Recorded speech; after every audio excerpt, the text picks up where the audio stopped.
Microsoft office ওয়ার্ডে কিভাবে যোগ বিয়োগ গুণ ভাগ এইগুলো করা যায় এক্সেলের মতো করে খুব শর্টকাটে, সেটা আজকে দেখব। এই যোগটা যদি আমার করতে হয় তাহলে আমাকে কিবোর্ড থেকে কন্ট্রোল চেপে F9 এখানে প্রেস করতে হবে। এইখানে মাউস নিয়ে এসে কিবোর্ড থেকে কন্ট্রোল F9 প্রেস করতে হবে। তারপরে একটা ইকুয়াল বসাইতে হবে।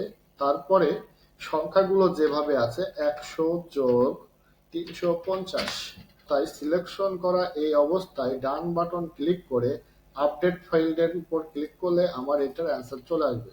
এটার মধ্যেও F9 ক্লিক করতে হবে, তারপর ইকুয়াল চাপ দিতে হবে।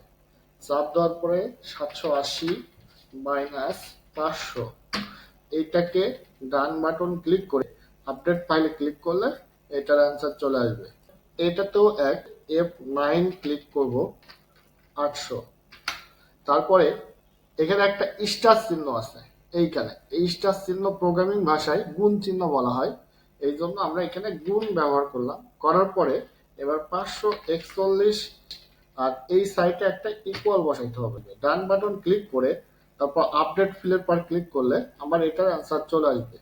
এরপরে এটা আমরা এখানে ক্লিক করব কন্ট্রোল F9, তারপর একটা ইকুয়াল চাপ দিব।